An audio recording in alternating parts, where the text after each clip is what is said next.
Ouais, Oui. c'est pas mal là. Super. On va faire C'est comme pas ça. mal. Alors. Bon, très bien. Alors, nous allons déjà nous présenter très brièvement.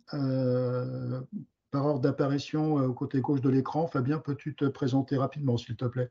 Oui, volontiers. Merci Jean-Patrick. Donc Fabien Gédan, je suis directeur de la thématique transformation et innovation à l'École Polytechnique et Executive Education. Donc je m'occupe de tous les programmes sur mesure, mais aussi les programmes inter, donc catalogue et intra-entreprise, sur les thématiques de la transformation et de l'innovation et aussi sur toute la dimension pluridisciplinaire de ces programmes, pluridisciplinarité dont on va reparler. Et je suis aussi évidemment co-directeur pédagogique avec Jean-Patrick de cette formation. Merci Fabien, à mon tour. Alors, je suis designer industriel depuis pas mal de temps. Je suis, comme vous l'avez dit Fabien Co, créateur et responsable pédagogique de ce programme. Je représente la part école de design historique française qu'est l'ENSI, qui est une école de design qui a été formée par 2 ministères en 1984, dont l'industrie. Je pense que c'est important de citer ça. Et mon expérience de designer, c'est avant tout centré sur l'industrie et les services.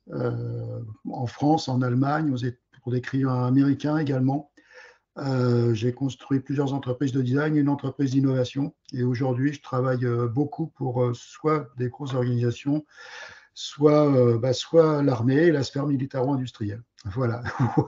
Donc, voilà un petit peu à qui vous aurez affaire. Pour assurer les présents, je n'ai pas travaillé que pour des grandes entreprises, j'ai aussi travaillé pour des PME, PMI et des réseaux de PME, PMI également. Voilà, nous allons passer au programme. Je ne cite pas Nawal parce que je crois qu'on vient de changer de responsable. Tout à fait. Voilà. Donc, 2 écoles, ça c'est original, c'est-à-dire que la volonté a été vraiment identique des 2 côtés, c'est-à-dire qu'on est plus intelligent à plusieurs, on est plus intelligent avec plusieurs aussi, on va dire modèles mentaux, ou en tout cas attitudes et puis compétences. L'ENSI, vous voyez son rôle d'entrée, quasiment, voilà, donc beaucoup centré sur le faire. Et puis, École Polytechnique, je n'oserais pas la représenter, sauf si Fabien peut peut-être résumer en 2 mots cette grande institution. Oui, en quelques mots, on est l'une des principales écoles d'ingénieurs de France. Et donc, l'idée de l'École Polytechnique, en fait, c'est vraiment de mettre au service de la société les meilleures connaissances scientifiques du moment. C'est en fait ce qu'on a voulu faire avec l'ENSI, c'est mettre ensemble 2 conceptions, 2 visions différentes de la conception, et donc de comment est-ce qu'on fabrique des nouveaux produits, de nouveaux services, des nouvelles visions du monde aussi et même surtout dans ce programme. Et alors, on va voir quel est le lien justement entre ces 2 approches avec le slide suivant. C'est que le lien, en fait, ça passe par les sciences humaines et sociales notamment. Et vous verrez que la sociologie, voire la philosophie, et évidemment l'anthropologie, sont des liens extrêmement importants, non seulement pour lier ces approches, mais aussi pour les mettre en place dans le cadre, par exemple, d'écosystèmes d'acteurs, où là, l'anthropologie d'entreprise, telle que nous l'avons impliquée dans le programme, c'est-à-dire aussi une approche assez états-unienne de la chose, permet d'être en fait efficace et de relier en fait des gens très très différents autour d'une même idée. Alors, la pédagogie est basée avant tout sur le projet, c'est-à-dire que vous aurez plusieurs types d'intervenants. On verra ça un peu plus en détail ensuite, mais à chaque fois que en fait il y a une intervention quasiment, eh bien on l'applique en fait dans des suites d'exercices qui finissent par faire projet. Et cet aspect du projet est en fait collaboratif. On peut rappeler que c'est une formation certifiante. Voilà, c'est pas rien. Alors le rythme est assez soutenu. On a fait un découpage spécifique pour donc votre demande, mais qui respecte en fait les fondamentaux de cette formation. Alors, qui ça concerne cette formation justement? Oui. Alors voilà les questions que peut-être que vous êtes posées. Je sais que moi, tout petit déjà, je me questionnais souvent, je suis arrivé au design à cause de ça. Pourquoi les choses sont ainsi et pas autrement? Et en fait, on s'aperçoit qu'on a beaucoup plus de on a beaucoup plus de latitude d'action, beaucoup plus de liberté en fait qu'on ne pense. Simplement, il faut débloquer pas mal de choses au fond de nous et dans nos interactions avec les autres. Et donc, justement, comme Fabien l'a décrit tout à l'heure, on a fait cohabiter ces deux modes de pensée pour essayer déjà de répondre à cette question.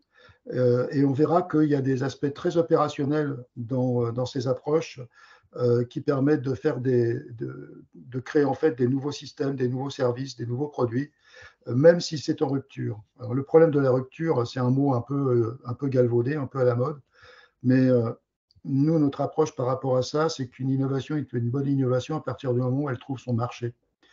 Et pour cela, il faut aussi savoir lui donner une forme. Et c'est pour que les gens comprennent juste que cette innovation est destinée pour eux, qu'ils pourront s'en servir. Et là, l'association du design et de l'ingénierie de haut niveau permettent justement d'arriver à ce résultat. C'est là qu'on travaille vraiment les sciences sociales. C'est-à-dire que là, ça peut vous paraître très abstrait ce qu'on vous raconte, mais l'idée, c'est justement de se dire que chacun de nos gestes au quotidien, au travail, est lié à des visions du monde et à des cadres mentaux. Et c'est ces cadres mentaux-là qu'on cherche non pas à casser, parce que c'est pas l'objectif, mais à remettre en question pour voir s'ils sont pas possiblement plus souples ou plus ou moins moins contraignant que ce qu'on pourrait penser. Et puis, il y a cette question-là qui se pose aussi beaucoup, notamment en ce moment. Comment puis-je créer des réponses adaptées à nos actuelles incertitudes? Alors, nous, on considère les incertitudes comme des opportunités. Alors, une fois qu'on dit ça, c'est bien, mais il faut être capable aussi de considérer ces incertitudes comme des opportunités. Donc, en fait, on va parler de transformation et de transformation d'entreprise d'abord par soi. Et ensuite, du coup, une fois que j'aurai réussi cette transformation, rassurez-vous, vous n'allez pas devenir des mutants pour autant, hein, mais par contre, on va élargir, je pense, vos possibles, au cadre des possibles. C'est souvent quelque chose, là, ce que je viens de citer, c'est un peu du retour des participants de toutes les sessions précédentes.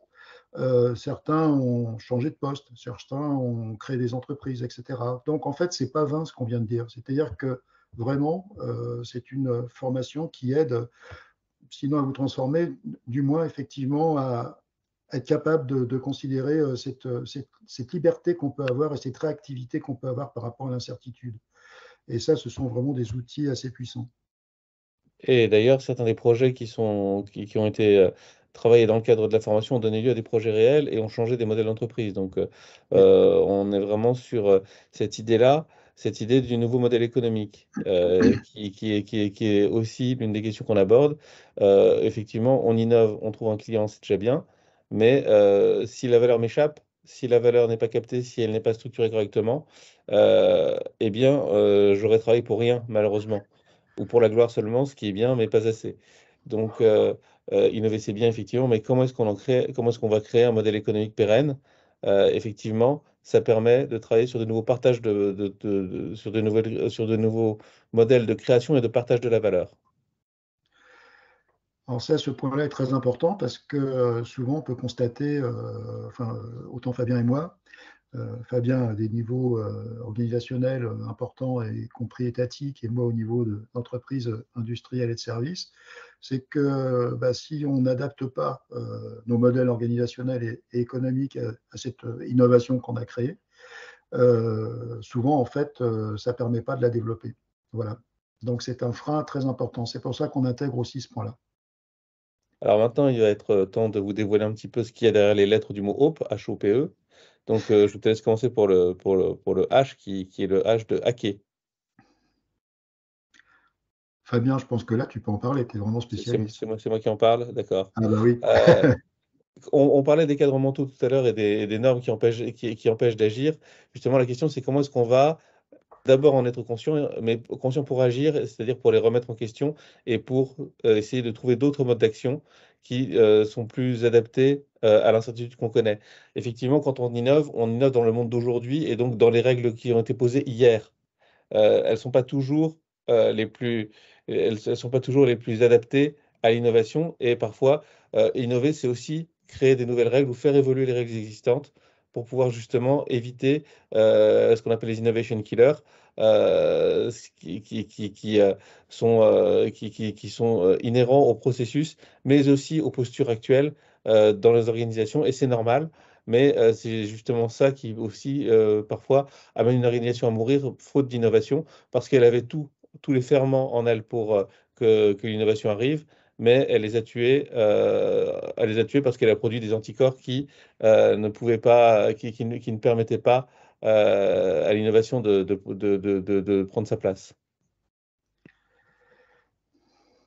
Et donc l'idée, c'est vraiment travailler sur un agir qui tient en compte qui tient en compte les ordres établis, parce qu'évidemment, on ne va pas refaire le monde, on est dans un monde tel qu'il a l'inconvénient d'être, mais l'idée, c'est vraiment de pouvoir se jouer des règles, les remettre en mouvement, et puis surtout leur redonner vie, parce qu'une règle stricte, une règle qui est figée, une règle qui ne vit plus est une règle qui devient coercitive, alors que quand on sait jouer avec, quand on sait lui donner du sens, c'est une règle qui commence à devenir plus intéressante.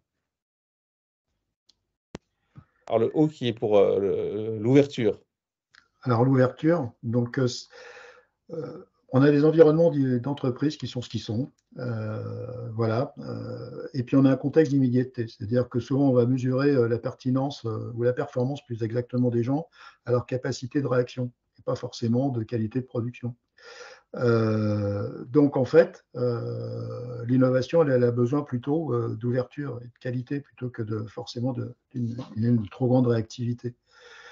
Alors, par rapport à ça, on va évidemment beaucoup travailler la créativité. On va beaucoup travailler effectivement les possibilités pas forcément encore exploitées de nos cerveaux respectifs et de notre cerveau collaboratif surtout. On reviendra sûrement sur ce point-là, par différents leviers. Euh, des leviers bâtis sur par exemple, certains leviers utilisés dans les métiers du design, voire dans les métiers de l'art. Il faut savoir que l'art est beaucoup plus lié à l'innovation et à l'entreprise que nous pensions tous, nous y compris, et que cette association-là va vous permettre d'avoir des outils d'ouverture et de création assez puissants et assez inattendus sûrement. Alors, une pensée dans l'incertain, ça permet d'arriver vers l'agilité. Alors ça, c'est très important. Et puis être capable aussi de capter des connaissances sur des mondes qui sont extérieurs aux vôtres habituellement. Et c'est là que commence effectivement, par exemple, un travail de veille, que commence un travail d'association avec d'autres modes de pensée. Et très souvent, d'ailleurs, quand on regarde l'histoire de l'innovation, des grandes idées, des grandes entreprises sont souvent en fait cette association de deux modes de pensée, de deux cerveaux très très différents, même si l'histoire souvent reconnaît en fait la figure de proue qu'on a voulu mettre en avant. Mais très souvent, c'est bien l'association de ces modes de pensée qui font que bah, ça marche, quoi. Alors le P, c'est pour le projet, c'est aussi pour se projeter. Pourquoi? Parce que l'idée, c'est que c'est déjà de créer, comme là, un projet, une bulle un petit peu de réflexion, mais c'est aussi en amont de vous montrer comment elle se constitue. C'est-à-dire que souvent, un projet, c'est une réponse à un problème, ou c'est vu comme une réponse à un problème, sans qu'on ait forcément interrogé le problème. C'est pour ça que dans le cadre de la formation, on va commencer par non pas travailler sur des projets déjà donnés. Si vous arrivez avec un projet, ça peut être intéressant, mais l'idée, ça va être de remonter un petit peu à la source, de réinterroger le besoin qui est à l'origine du projet, et puis peut-être de le reformuler du coup la solution pour pouvoir constituer le collectif humain autour. Et ce collectif humain, il permet de se projeter aussi, de se projeter dans ce projet, mais du coup dans un avenir qu'on va essayer d'envisager à plusieurs. C'est vraiment cette idée de cette projection par le collectif et par la créativité dans le cadre de quelque chose qui doit aboutir à un résultat, à un livrable concret, qui va être effectivement ce projet. Donc l'idée, c'est pas de réinventer ce que c'est qu'un projet, mais c'est de prendre au sérieux ce que c'est qu'un projet et vraiment de prendre ça de prendre ça dans l'ensemble de ces dimensions, et notamment en travaillant sur l'émergence d'un projet, parce que souvent les projets échouent parce qu'ils sont mal posés ou parce qu'ils sont mal ou parce que la question à laquelle ils répondent est mal posée.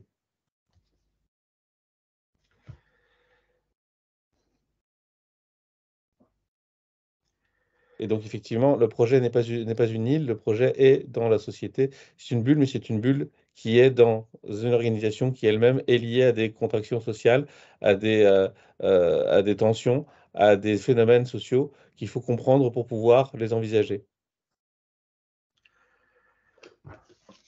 Alors, on va Le E, pouvoir passer au E. Voilà, alors là, on a mis en titre expérimenter et entreprendre, parce que pour nous, c'est très, très lié. Un chef d'entreprise, c'est quelqu'un qui essaie des trucs. Et puis, faire mener un projet, c'est aussi ça. On va être un peu plus, comme on dit, pour prendre des expressions un peu standards, être plus californien finalement que franco-français, dans la mesure où pour nous, l'échec peut faire partie justement de quelque chose de valorisable. Puisque ça a permis d'avoir une marche qui permet de continuer, voilà, de comprendre ce qui ne s'est pas passé pour aller beaucoup plus vite finalement et arriver au bout. Je vais pas vous, on va pas faire ici un débat entre SpaceX et Ariane, mais bon, il y a quand même quelques constats à faire. Euh, et puis, on va aussi travailler sur l'aléa et le fortuit. Pourquoi? Parce qu'en fait, l'aléa et le fortuit, c'est les deux seuls mots qui sont utilisés dans les définitions internationales de l'innovation. Donc, on va travailler sur l'émergence de cet aléa et du fortuit. Et au lieu de prendre ça comme quelque chose de compliqué, pas marrant parce qu'inattendu, au contraire, on va prendre ça comme une mise en mouvement et quelque chose qu'on va intégrer en fait dans l'élaboration de notre projet. Alors, ça peut vous paraître abstrait dit comme ça, parce que en m'écoutant, je me dis, mais comment on peut comprendre une phrase pareille? En tout cas, dans l'expérience du projet qu'on vous propose de suivre, ça va être absolument évident. En Voilà, fait, donc en je fait, trouve que le mot peut-être un peu compliqué d'effectualité marche bien aussi. C'est-à-dire que ouais, l'idée, c'est que on va construire un chemin et un chemin dont on ne sait pas forcément où il va, mais qu'on va construire au fur et à mesure en fonction de vision, en fonction de valeurs. Ça ne veut pas dire qu'on n'a pas de boussole, ça ne veut pas dire qu'on n'a pas d'idée de l'endroit où on veut aller, mais par contre, il faut savoir tenir compte de la propension des choses et savoir qu'on apprend au fur et à mesure. En fait, il s'agit de prendre le projet comme une suite d'expérimentation qui permet d'accumuler du savoir qui va permettre d'agir. Et je pense que pour tout entrepreneur, ça peut résonner. Est-ce que vous avez des questions à ce stade ou est-ce qu'on passe directement au déroulé? On passe au déroulé? Je eh sais ben, on va pas. Oui, dérouler. Je pense normalement, qu'on vous va. pouvez intervenir avec les micros, hein. Ah, Mais peut-être, ou sinon, continuer le dérouler, on verra les questions. d'accord. Jean-Patrick? Alors, oui, oui, je prends la parole. Donc, on va avoir d'abord 2 semaines avant le module 1, on aura un webinaire d'introduction. Ce webinaire d'introduction sera aussi le moment où on va représenter beaucoup plus en détail effectivement le programme. Et puis, il y aura un premier exercice qui sera d'ailleurs le seul exercice individuel, en plus des notes réflexives, mais ça on y reviendra. C'est qu'en fait, on va vous poser une question. Voilà, et une question qui va, une fois qu'on aura pris connaissance un peu du profil de tous les participants, quelque chose qui va nous permettre de continuer d'avancer ensemble. Ça sera une question assez ouverte et on vous proposera en fait d'y répondre avec des exemples qui ne seront sans doute pas dans vos champs habituels de connaissances. Et vous allez voir à quoi en fait va servir toutes ces réponses-là. Ça va nous permettre en fait de commencer tout de suite le module 1, voilà, qu'on a appelé déclencher l'innovation. On va parler d'imaginaire, on va parler de design thinking, mais d'un design thinking non pas Canada Dry, comme malheureusement je le vois beaucoup trop souvent, mais en fait d'une véritable approche structurée qui nous a permis, tant Fabien et moi, en fait, de structurer vraiment des changements très très profonds dans les entreprises. On va aussi parler de management par Ah, les valeurs.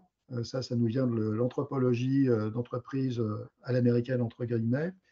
Et on va parler de veille multichamp, c'est-à-dire que pour favoriser cet aléa, pour favoriser cette ouverture dont on vous a parlé tout à l'heure, on va vous faire chercher en fait dans des champs extrêmement différents et si possible inhabituels par rapport à vos expertises, voire votre culture, voire votre sensibilité. Et vous allez voir que tout ça en fait va déclencher plein de choses en vous. Et surtout que ces déclenchements vont être vraiment décuplés par le fait que vous allez échanger constamment en fait en groupe. Donc, on va faire des groupes projets, des petits groupes. Si on est par exemple une dizaine, il y aura 2 groupes. Voilà, sur des réflexions communes qui vont déboucher sur un projet. Et puis, en fait, ce travail de veille va être aussi alimenté par différentes interventions croisées entre des intervenants de Polytechnique et des intervenants de l'ENCI. Ça, on aura un slide où on verra un peu plus en détail cela. Et puis, on vous demandera aussi de faire un petit travail d'enquête. Donc, en plus du temps en présentiel, et surtout dans votre cas, il y aura, on le voit en bas à droite, à peu près les temps qu'il faut consacrer pour aboutir à la certification. Ensuite, le deuxième module, il est sur l'incarnation d'innovation. C'est-à-dire créer de l'innovation, c'est bien. Incarner est un verbe assez fort. Hein. Ce n'est pas pour rien qu'il est utilisé dans des tas de domaines, que ce soit dans la philosophie, dans la religion, etc. C'est-à-dire, c'est donner corps, autant à l'esprit qu'au corps physique de ce que vous avez créé. Parce que sans ça, ça ne marche pas bien, tout simplement. Donc, Sans ça, on n'a que des idées, en fait. oui, voilà, ça restera des idées, c'est tout. Et nous, on veut vraiment aller au-delà. Et c'est peut-être pour ça aussi que, comme le disait Fabien tout à l'heure, des gens qui ont suivi cette formation arrivent finalement à créer des entreprises à l'issue de cette formation, voire à transformer leur entreprise. Parce que justement, on voit ces 2 aspects, le corps et l'esprit, en quelque sorte, d'une innovation. Et ça, on va voir ça avec des gens qui vont vous expliquer qu'il y a des tas de constructions d'entreprises en fait différents, qui sont à chaque fois adaptés à leur environnement. Qu'on peut aussi, que le corporate hacking, comme l'a défini tout à l'heure Fabien, peut nous aider évidemment à aller beaucoup plus vite dans la réalisation de nos projets. En sachant que l'idée, si on est sur des niveaux dirigeants, ça va être de travailler sur le corporate hacking, effectivement, mais aussi sur la transformation qui permet à vos collaborateurs de vous hacker. Parce que souvent, on a l'idée du corporate hacker comme quelqu'un de solitaire qui va, qui va seul contre tous produire une innovation. C'est pas l'idée. L'idée, c'est plutôt de former un équipage qui va qui va pouvoir avoir des modes d'action et qui va pouvoir et qui va pouvoir en fait entrer dans une transformation qui favorise l'initiative collective. Alors, à l'issue de ce module 2, donc, vous aurez construit déjà vraiment toute l'architecture d'un projet. Et l'idée ensuite, dans les semaines qui vont suivre ce module-là, c'est qu'on va faire de l'accompagnement de groupes de projets. Alors là, on est dans le distanciel. Et on va établir un programme de suivi, y compris 2 sprints en ligne, donc en temps réel, pour vous aider à finaliser en fait les projets. Et puis ensuite, et pour clôturer cette formation, on va avoir le module 3 qu'on a appelé Online Lab. Non, on est sûr, on le garde ça, Online Lab? Non, je suis pas sûr. Non, moi non plus, je suis Tu pas avais l'air sûr. de douter en le disant, donc vendu comme ça marche pas, hein, on est d'accord. Non, non, non, on est d'accord. Bon, bref, vous aurez un module 3 qui consistera à vous suivre sur un atelier de prototypage et suivi immédiatement d'un atelier de soutenance en ligne. Donc, en face de vous, vous n'aurez pas Fabien ou moi ou d'autres intervenants, mais vous aurez des intervenants extérieurs à l'équipe, devant l'équipe, puisque ce sont des conditions de la certification, mais qui ont l'habitude de suivre cette formation, de l'évaluer, et donc vous soutiendrez Devant un jury. votre projet. J'ai rien oublié? Non, je crois pas. Oui, l'accompagnement des groupes projets est constant. Vous avez compris qu'on vous structure en groupe projet dès le tout début de la formation. On constitue les groupes selon des critères extrêmement précis qui s'appellent l'incertitude. Donc en fait, on fait complètement au hasard et en général, ça marche très bien. Voilà. Alors, concrètement, comment ça se passe le processus de certification? Alors, ça, je ne sais pas si on va le garder, la validation par les pairs. Il faudra voir, on pourra décider ça ensemble. Oui. Mais l'idée, en tout cas, c'est que vous puissiez tenir un carnet de bord qui peuvent prendre plusieurs formes. Mais en tout cas, l'idée, c'est que vous puissiez garder une trace du voyage et de la transformation qui a eu lieu. Souvent, souvent, on fusionne cette partie-là avec le livrable qui est la note réflexive. Vous avez le projet d'innovation dont on a parlé. Donc ça, c'est un projet en groupe avec le support collectif. Mais vous avez aussi à produire. Alors là, là, il y aura probablement une note réflexive, puisqu'on est sur un groupe de 5 jours. Mais donc, une note réflexive, où on appelle ça souvent une note d'étonnement, qui va vous permettre aussi de vous demander comment cette formation vous a interrogé, vous, par rapport aux compétences que vous aviez, aux certitudes que vous aviez, et puis comment est-ce que ça vous a permis, ou pas d'ailleurs, de les remettre en cause. Voilà. Donc, ça c'est vraiment quelque chose sur lequel on reviendra. L'idée, c'est que de toute façon, chaque exercice qu'on fait produise un livrable qui contribue au support collectif ou à la note réflexive.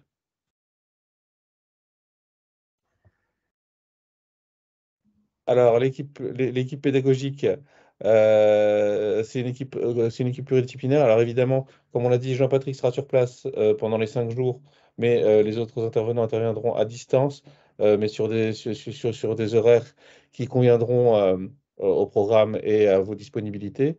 Côté école polytechnique, outre moi-même, il y aura Bruno Martineau, qui est professeur d'entrepreneuriat et d'innovation et qui est directeur académique du master entrepreneuriat et innovation de l'école polytechnique et d'HEC, et Thomas Clausen, qui est professeur de l'école polytechnique, qui est directeur académique du master cybersécurité et qui vous fera un point sur tout ce qui est innovation technologique, où on en est. Il y a une théorie du barbecue connecté qui est très très élaborée. C'est un très bon teasing, ça, je trouve, Fabien. Alors maintenant, du côté NC, je ne vais pas me représenter. Donc, on a sélectionné 2 intervenants, des habitués du programme, avec qui, d'ailleurs, je travaille régulièrement en entreprise également. Donc, vous allez voir Fabien Pinaroli. Alors, vous avez sans doute été que rarement confronté à un tel profil. Il est artiste et curateur. C'est quoi un curateur? En fait, c'est un expert en organisation d'expositions internationales.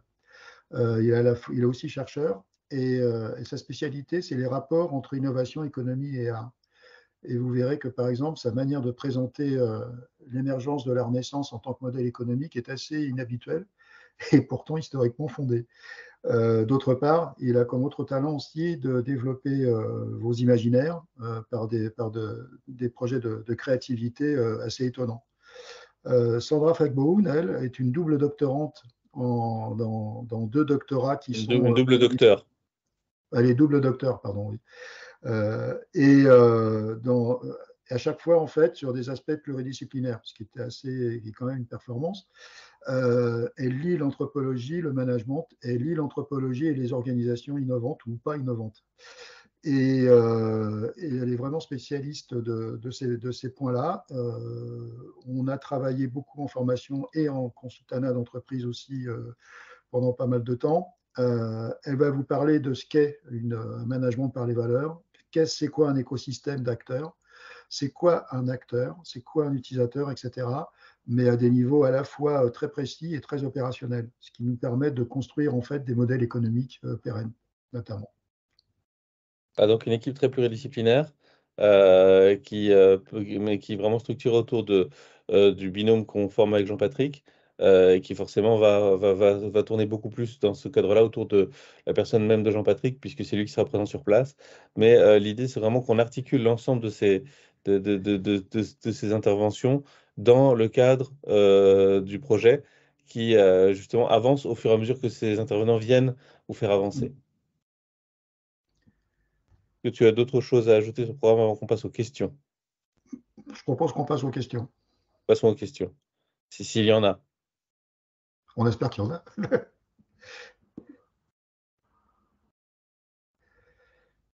Alors, si vous voulez poser des questions, s'il y a des choses qui vous ont fait réagir plus que d'autres, il faut, avant de poser la question, juste cliquer sur son micro. Si vous préférez la poser par écrit, c'est possible aussi normalement dans la section chat. On peut aussi prendre les questions comme ça, si vous préférez. Par Mais exemple, entendre vos voix, c'est toujours mieux. Oui, voilà. Alors, je viens de voir la question de Madame Dervillès qui demande quel est le planning de formation prévu. En fait, la formation débute par le fameux webinaire de lancement dont on a parlé, où là, Fabien et Jean-Patrick vont présenter plus en détail vraiment le programme, les attendus, le bienvenu dans l'incertitude. Ça, ce sera le 28 septembre. Et puis après, les 5 jours sur place seront le 11, 12, 13 octobre, puis 16 et 17 octobre. Et par contre, la certification finale, on laisse plus de temps derrière. On a près de 6 semaines de travail, puisque la soutenance finale intervient début décembre. Il faut le temps qu'on puisse pratiquer les sprints et que vous puissiez surtout avancer sur vos projets parce que, évidemment, les deux premiers modules vous permettront d'avoir une accumulation d'énergie de questionnement, mais il faudra réaliser pas mal de choses pendant ces 6 semaines.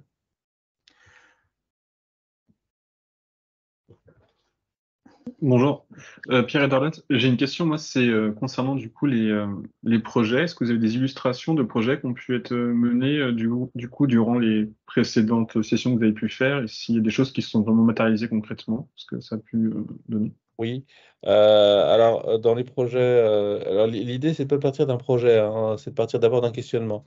Par exemple, on a eu D'accord. quelqu'un qui est venu avec un questionnement qui était, c'était le directeur d'une radio, d'une radio FM, qui est donc dans un milieu très, très concurrencé et surtout très réglementé, qui voulait voir comment on pouvait changer son business model pour créer des nouveaux relais de croissance.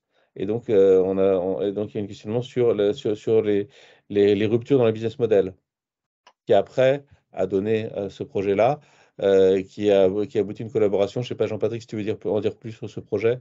Oui, parce qu'en fait, ayant rencontré aussi un autre participant à cette formation qui lui avait des compétences en informatique et dans le monde numérique, en fait, ils ont décidé de s'associer. Ils ont créé, alors en plus de cette fréquence FM qui a été sauvée, alors c'était important de la sauver parce que c'est historiquement en fait les premiers financements de la musique électronique en France. Donc c'est pas rien.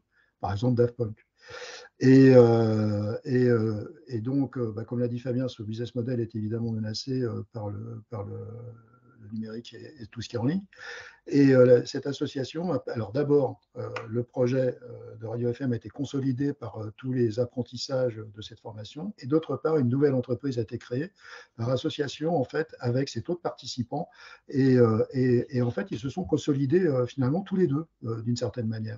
Et ils n'avaient aucune idée, en fait, avant cela, de créer en fait ce type d'entreprise et de collaboration. Alors, il y a un autre exemple aussi qui est un peu plus individuel et qui est un peu plus dans les structures, comment dire, étatiques et en tout cas régionales.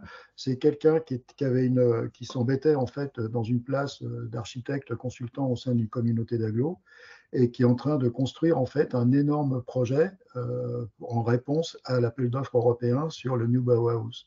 Et il est en train de fédérer un réseau absolument important, gigantesque, dans tout le nord de la France, la Belgique, le sud des Pays-Bas, etc.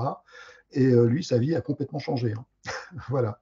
Mais on aurait pas mal d'autres exemples à vous donner. Hein. Oui, on peut donner l'exemple de Jean-Frédéric aussi, qui est un Ah exemple oui. aussi plus individuel, parce que lui, il est venu parce qu'il voulait, il voulait proposer, c'est un pianiste concertiste, il voulait proposer une nouvelle méthode ultra rapide d'apprentissage du piano dans des écoles de musique.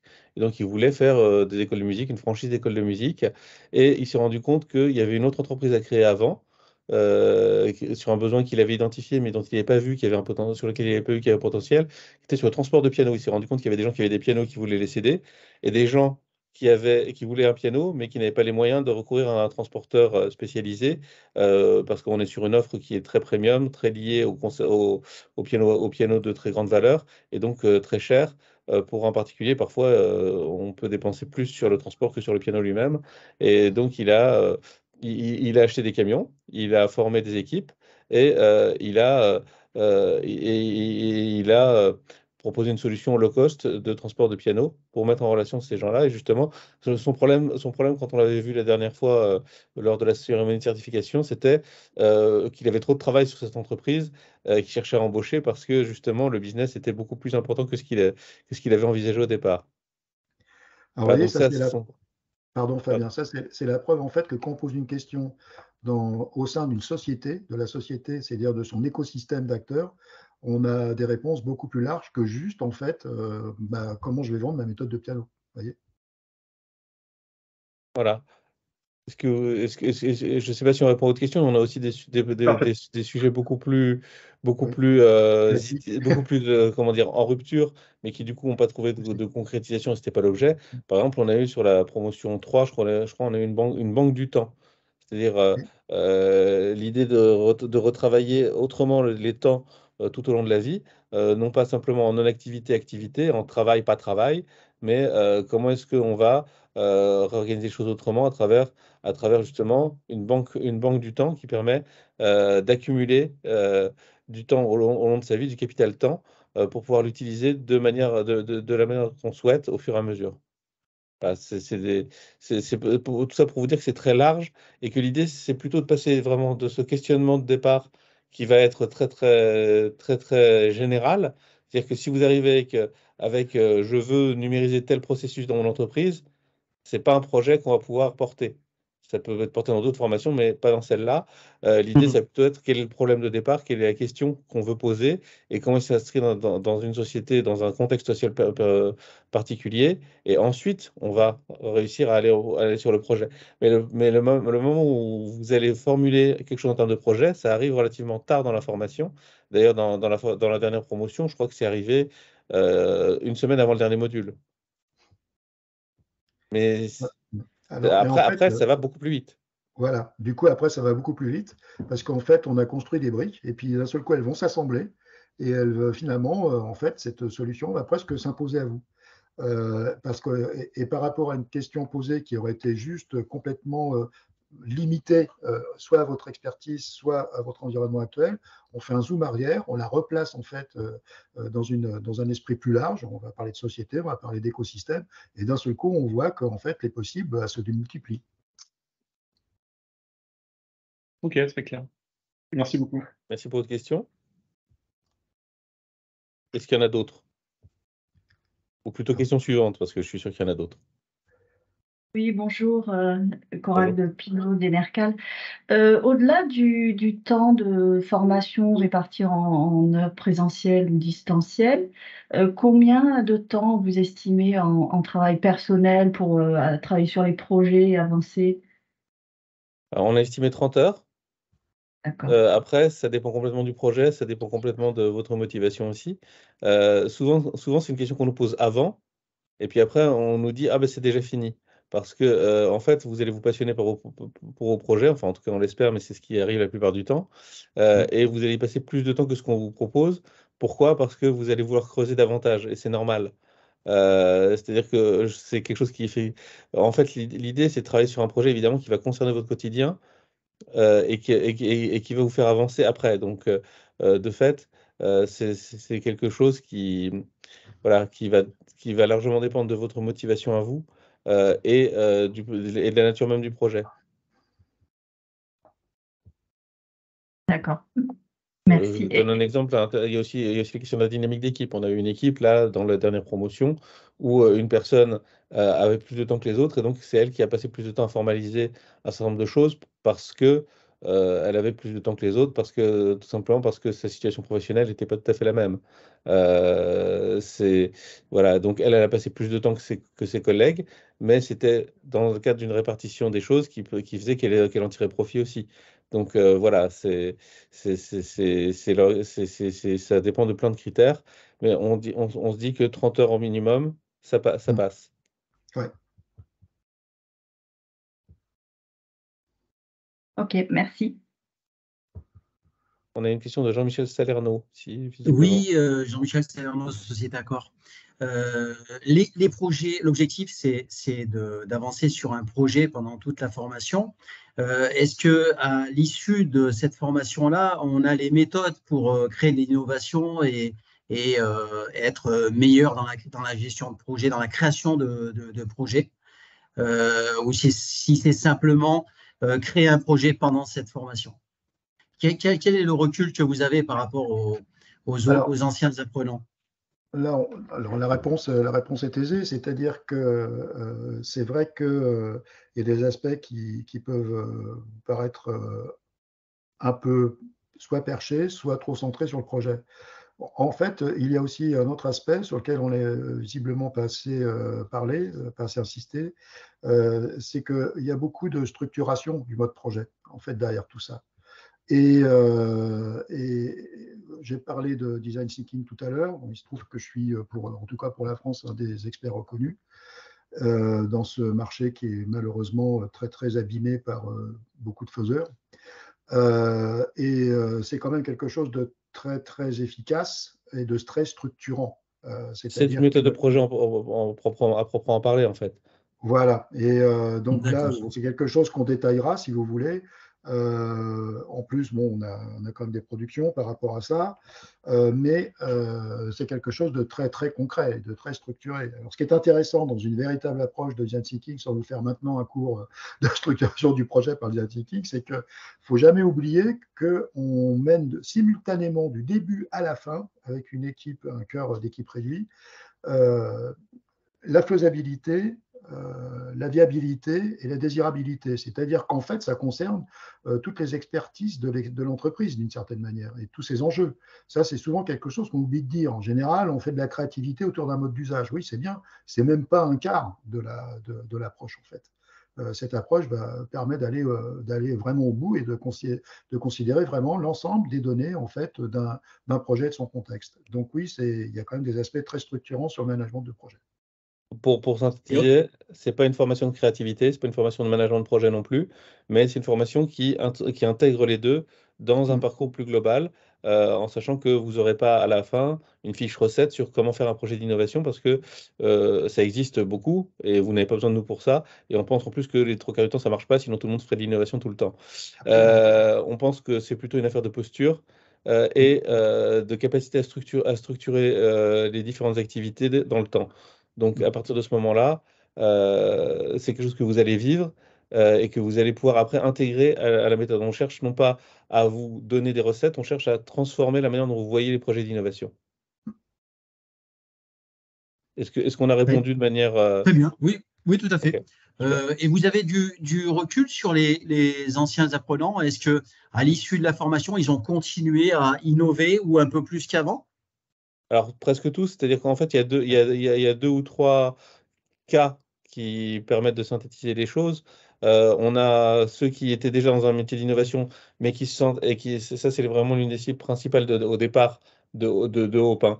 Des gens qui sont dans une posture où on leur demande d'innover, mais qui sont pris dans une injonction contradictoire. On veut qu'on innove, mais on n'en donne pas les moyens, que ce soit des moyens financiers, organisationnels ou humains. Et donc, ces gens-là ont fini par réussir à pirater leur organisation en général et à travailler sur des projets d'innovation concrets. Notamment, je crois que c'est le laboratoire d'aéroport de Paris, c'est ça, Oui, mais par euh, exemple. Ouais. qui est un Oui, exemple. ça a juste permis la survie de ce laboratoire. C'est quand même pas rien. Voilà. On a un deuxième cas qui va être un cas plus entrepreneurial, c'est-à-dire des gens qui ont besoin de soit d'alimenter, soit de commencer un projet d'entrepreneuriat. On en a eu plusieurs dans la dernière promotion, justement. Une personne qui était en poste dans un laboratoire d'innovation d'une grande entreprise, mais qui avait besoin de plus d'un terrain de jeu plus large. Et donc là, bah, je pense que la formation l'a aidé à se lancer. Et quelqu'un qui était déjà en entrepreneuriat et qui avait besoin de mieux comprendre un peu les ressorts de l'innovation pour pouvoir les intégrer dans son offre. Et ça, c'est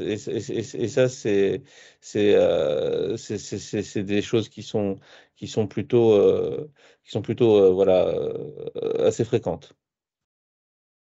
Très bien, c'est clair. Merci. Je vous en prie, merci pour votre question.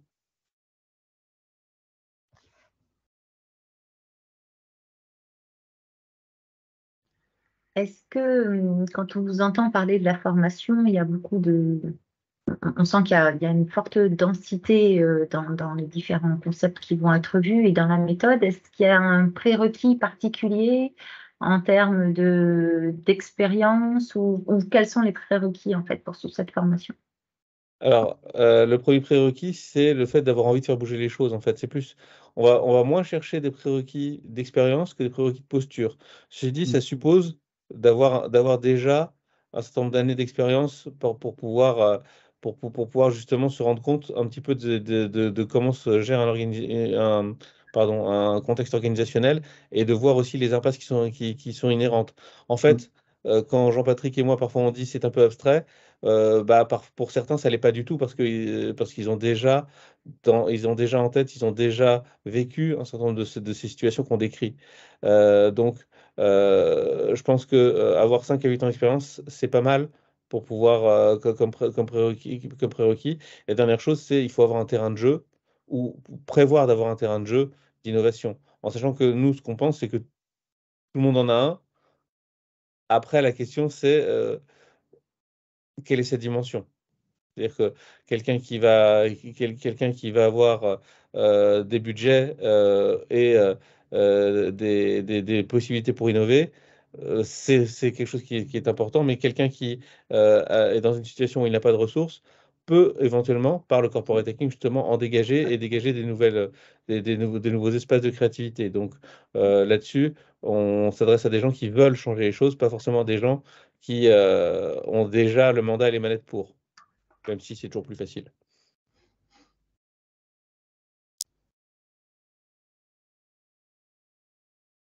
Vous êtes en mute, Céline?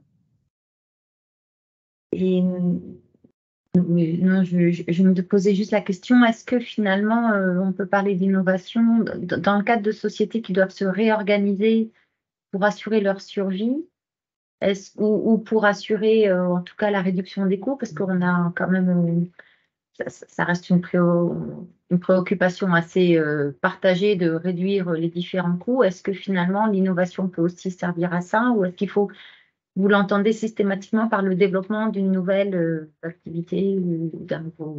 Non, ça peut tout à fait être effectivement un travail sur des processus pour faire des choses de manière plus simple, de manière plus efficace. Justement, dans le design, il y a aussi l'idée de durabilité. Et dans la durabilité, il y a aussi l'économie de ressources.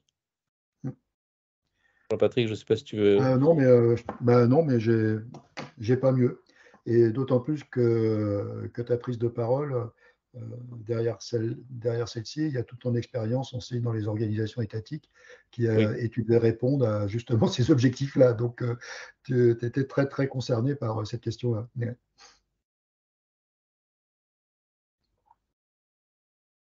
Donc la réponse est oui, effectivement, la réduction des coûts fait partie des choses, mais on ne la prendra peut-être pas par la réduction des coûts, on la prendra peut-être par une question plus large qui est comment est-ce qu'on intègre une activité, comment est-ce qu'on va réduire peut-être l'empreinte d'une activité, l'empreinte globale, et cette empreinte, elle peut avoir plusieurs dimensions, et les coûts, la diminution des coûts en est un résultat. En fait, la diminution des coûts pour la réduction des coûts, c'est pas forcément l'innovation. La réduction des coûts, par contre, intégrée dans un raisonnement plus global sur la durabilité et l'empreinte territoriale, ça fait partie du processus d'innovation. Et là-dessus, on peut... Pardon, je t'en prie. Voilà, c'est-à-dire qu'en fait, par rapport à une question posée, nous, on se permet toujours un zoom arrière pour en fait resituer en fait dans le système dans lequel est posée cette question, en fait celle-ci pour mieux répondre en fait. En plus, ça c'est assez designer, je dirais, comme posture pour le coup. Je vais donner un exemple peut-être qui est plus simple, enfin qui permet de comprendre. Quand on travaille par exemple sur l'optimisation je sais pas, par exemple le coût du traitement des dossiers des retraites. C'est un travail que j'ai véritablement fait. On se rend compte qu'il y a à la fois qu'il y a on se rend compte qu'il y a une attente très importante des usagers. Pourquoi? On peut avoir l'impression que c'est un problème de traitement et qu'il n'y a pas assez de monde parce qu'il y a trop de dossiers pour pas assez d'agents. On peut avoir l'impression que les agents ne travaillent pas correctement. Pourquoi? Parce que effectivement, le temps de traitement est assez long par dossier. Ceci dit, quand on regarde les choses, on se rend compte qu'il y a 50% de réitération, c'est-à-dire qu'il y a 50% de dossiers qui arrivent fautifs, mal remplis.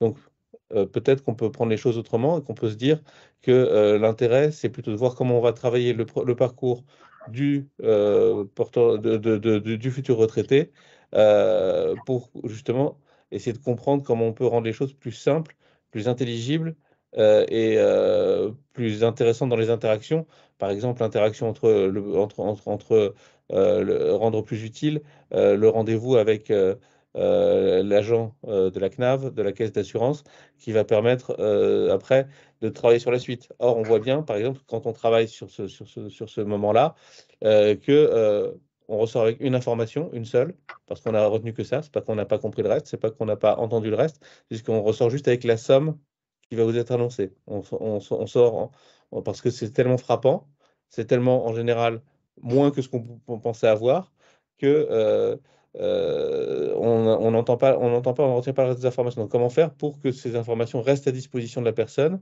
qu'elle concerne bien son cas et qu'il n'y ait pas besoin de soit revenir 3 fois, soit de retéléphoner 3 fois, soit d'envoyer un dossier qui va être rejeté parce qu'il va pas être complété correctement. Voilà, donc tout ça, ça fait partie de ce qu'on peut proposer. Et ça a donné lieu à un véritable projet de design en l'occurrence. Oui, absolument. Il faut le souligner. Peut-être un petit mot sur les projets, puisque ce sont des projets de groupe. Est-ce que les participants doivent s'attendre à répondre directement à leurs problématiques, puisqu'on parle de beaucoup de projets différents? Alors en fait, ces projets, comme vous l'avez compris, on a donné des exemples qui étaient issus directement de la formation. Les gens étaient pour la plupart venus avec une idée de projet à traiter. Comme l'a dit Fabien au début de l'exposé, on ne part pas en fait de cette question individuelle, déjà sûrement très cernée, très délimitée pour travailler en mode projet. Donc on élargit. Et en fait, le sujet, il est défini par l'ensemble des participants d'une équipe. Les retombées de ça, au bout du compte, c'est qu'en fait, chacun y trouve son compte. C'est-à-dire que tel aspect du projet, que ce soit sur le plan méthode, organisation, résultat, etc., a toujours, de toute façon, des implications sur le projet personnel du participant.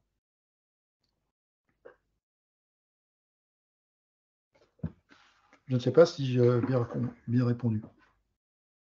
En tout cas, je pense que c'est la réponse qu'on peut donner. Ouais, oui, voilà. Tout à fait. Non, mais je pense que c'est clair. Alors, il y a pas mal de personnes qui doivent partir. On a une question d'Alexandra. Est-ce que ce modèle peut ouvrir à d'autres formations de Polytechnique, comme une introduction à un Executive Master, par exemple? Alors, l'Executive Master, c'est une autre formation avec une autre philosophie. Donc, c'est une formation. Là, on a voulu faire une formation qui soit, comment dire, qui ait une vie en tant que telle. C'est pas vu comme une introduction à l'Executive Master. L'Executive Master, c'est une formation qui vaut par elle-même et qui se veut complète. Donc, c'est plutôt la réponse est plutôt non. C'est ni un complément ni un concurrent de l'Executive Master.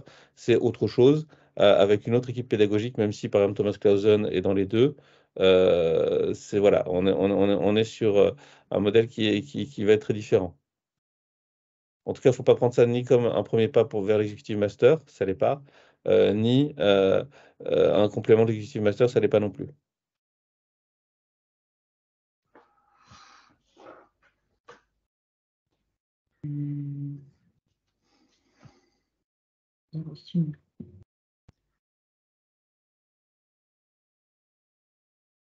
Laisse la parole aux éventuelles questions.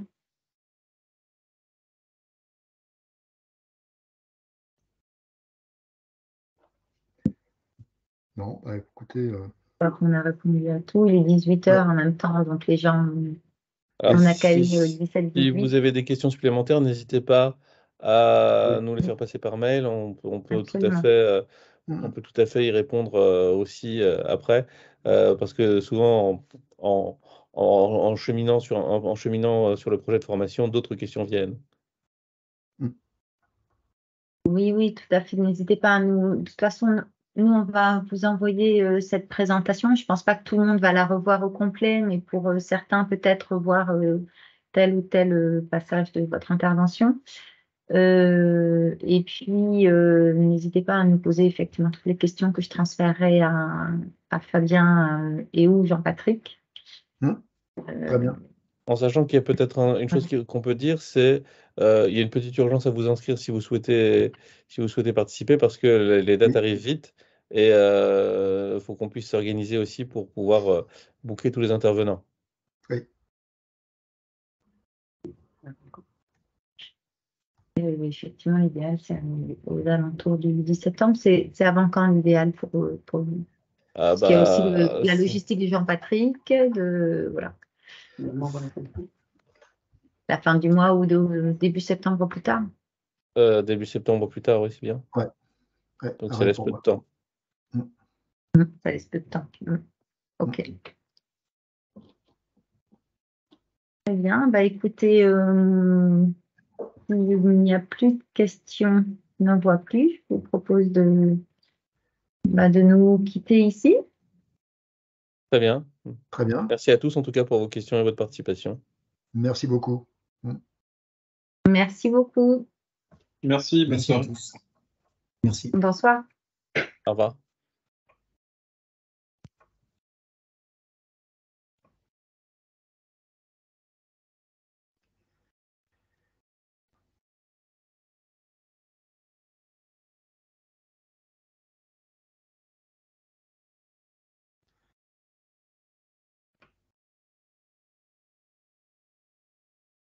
Bon, bah à plus tard, Jean-Patrick. Bah écoute, oui, merci Fabien. Je t'en prie, tu veux qu'on s'appelle ou pas? Bah écoute, bon, je pense que c'est assez clair. Bon, on va voir s'il y a assez d'inscrits. Attention, on est encore enregistré. Ah oui, d'accord. Et puis, bah non, mais sans ça, c'était assez clair. Il y a eu des questions très intéressantes de poser. Les questions étaient bonnes, pas de souci. Voilà. Donc, Et ça a bah permis de voilà. clarifier les points. Ouais. Super, bah écoute, à très bientôt. À très bientôt, Fabien. Salut.